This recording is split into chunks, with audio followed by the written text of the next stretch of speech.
BigBear AI. For some reason, this name has been popping up left, right, and center in recent weeks. Some of you have commented, what are my thoughts on BigBear AI?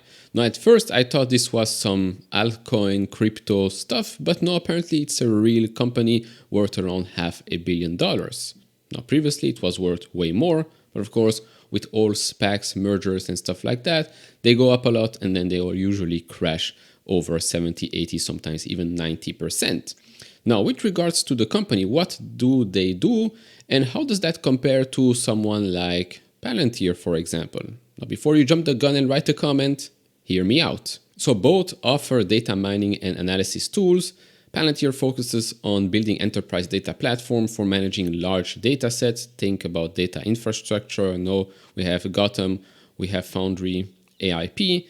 BigBear AI specializes in AI and machine learning techniques, offering features like forecasting and data visualization. But the big differentiator here is that BigBear AI provides its tools as modular services that can be plugged into an organization's existing software. Now, going even further here with regards to Palantir and BigBear AI, I found this article from a couple of years back. BigBear AI and Palantir announced strategic partnership combining AI-powered products with next-generation operating platform. This was a while back. We even got here a comment from the president of Palantir USG. We see immense opportunity to deliver more faster for customer by partnering with cutting-edge companies who can leverage Foundry as infrastructure in their offerings. BigBear's unique AI capabilities can achieve scalable distribution across government and commercial customers alike through Apollo and Foundry. Now, back then, BigBear actually expected to grow extremely fast, around 40% annual growth. That's CAGR, by the way, and have margins of around 30 to 50% or so. Of course, that did not happen. If we look at the current state of the company, you can see a market cap of just under $600 million. One share will cost you $2.40. As you can see the graph here, SPAC, then it goes down, back up a lot, goes down quite a lot to under $1, then skyrockets to $6 back in February of 2023, goes all the way back down to around $1 or so. Then in more recent weeks, of course, with the huge AI hype, Nvidia's investments, SoundHound AI, things like that, it went back over $4 and now we're back under $3. With regards to valuation, EV to sales for the next 12 months, 3.6 times. Expectations from analysts in the coming fiscal years. For fiscal year 2024, sales growth of 30.9%. Fiscal year 2025, 12.35%. And then fiscal year 2026, 9.54%. As of today, there are 6 analysts covering this company, 1 with a strong buy rating, 2 with a buy rating, and 3 with a hold rating, with an average price target right now at $4, which represents 65% upside from the price we're at today. In my opinion, it doesn't make that much sense. I'll explain in just a second why. If you enjoy this type of videos, leave it a thumbs up, subscribe. If not, we really appreciate that. If you want to support me even further, do check out the link down in the description and in the pinned comment to get the top 10 best stocks to buy now, or go to fool.com/couchinvestor. Thank you very much. Now, touching back on why it doesn't make sense, it's not because this company will be a failure or stuff like that. No, it's because of what they've just reported. So they've acquired a new company called PangGM. $54 million of incremental cash proceeds, net loss of $21.3 million in Q4, and a second consecutive quarter of positive adjusted EBITDA in Q4 2023. Now, the problem here is that if you look at the financial highlights, revenue grew 0.5% year over year. That's basically no growth. No growth for a company that was expecting way more growth than that. Okay, gross margin of 32.1% for the quarter. That's an increase from 29.2%. That's great. That's driven by improved federal margins on our largest fixed price contract, coupled with mixing out lower margin work such as EPAS that completed in July 2023. Back in December, they announced a partnership with Amazon Web Services, Professional Services, AWS ProServe. Then they also gave us financial outlook. They do not give the financial outlook anymore for adjusted EBITDA, which also raises some orange flags, let's say. Right now, revenue is expected to be between $195 to $215 million for the full year ending 2024 on December 31st. And these projections include the acquisition of the new company. So yes, growth will, let's say, reaccelerate, but this is not organic growth. This is growth because of an acquisition. Now, if we compare this quarter to the same quarter last year and then just 2022 to 2023, we can clearly see revenue has not grown at all.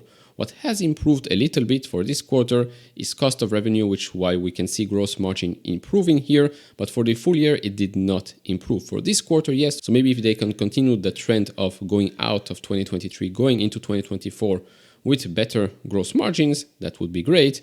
We also can see that with regards to operating expenses, overall for the year, it is down. For the quarter, operating loss is a huge improvement, but that's because, well, the same quarter last year, you had a goodwill impairment charge, one-time thing, so that impacted operating loss for that quarter. So overall, for the quarter and for the year, net loss is improving, so that's, let's say, a positive thing. Now, if we look at their portfolio, where does revenue come from? For the first half of 2023, we can see that 41% comes from system integrations, 30% supply chain and logistics, and 27% cybersecurity. Now, their long-term target is to, well, completely change it all. They want 35 to 45% to be autonomous systems, 15 to 20% cybersecurity, 25 to 35% supply chain and logistics, and what is now considered the largest part, which is system integrations, to become the smaller one at 10 to 15%. That's their long-term target. They are achieving is cost management. Over 70% and 35% reduction in total operating expenses and recurring operating expenses, respectively, since Q2 of 2022. They say here while maintaining revenue growth, but as we've seen, they're not really growing that much. Yes, now they're expected to grow more thanks to that acquisition. But to say that they're maintaining revenue growth is, in my opinion, not true. Now, looking at the summary here, by the way, this was from the investor presentation back in 2023. So they're already telling us here that the long-term target for revenue growth, 10 to 15%, like I said, when they wanted to merge SPAC, was closer to 40%. Gross margin of between 35 to 40%, as we've just seen, the latest quarter was already above 30%. Operating income margin 10 to 15% and adjusted EBITDA margin of 15 to 20%. Now, during their more recent investor presentation and call, they talked a bit about the merger and they already put here some projections for the coming years.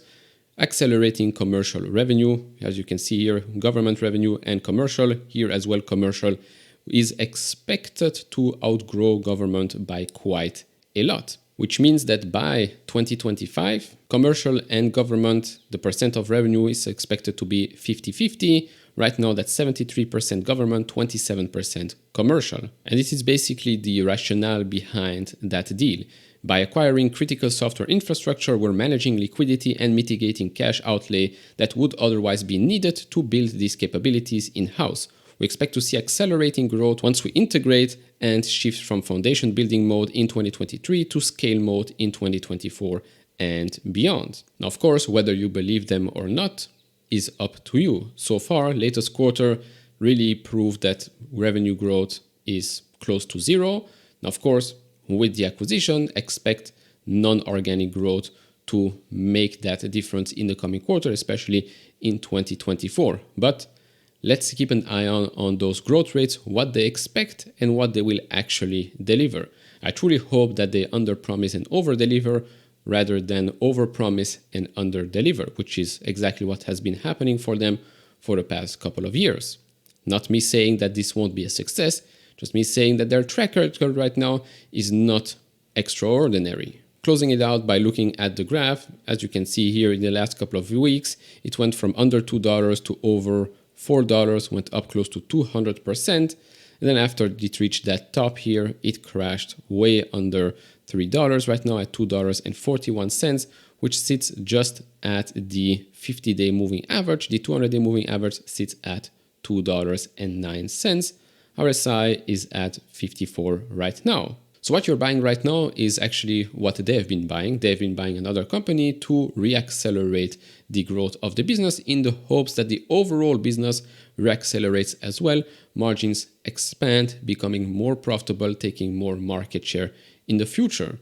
At $500 million right now, 3.4 times EV to sales in the next 12 months, could be a, let's say, short-term bet or trade for you if you want to take that bet because of, well, the AI hype cycle, stuff like that. My personal opinion, I don't see why I have to take a bet on these types of companies when there are way more mature companies out there with higher ceilings, such as Palantir. Despite it being a bit expensive right now, I still think it's safer than a company like BigBear AI, who has acquired a company to reaccelerate its growth.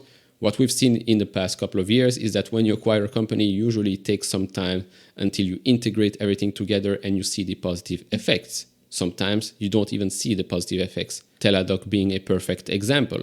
Of course, do share your thoughts down in the comments below. If you enjoy this type of videos, leave it a thumbs up, subscribe if you have not, and I'll see you all in the next one. Bye bye.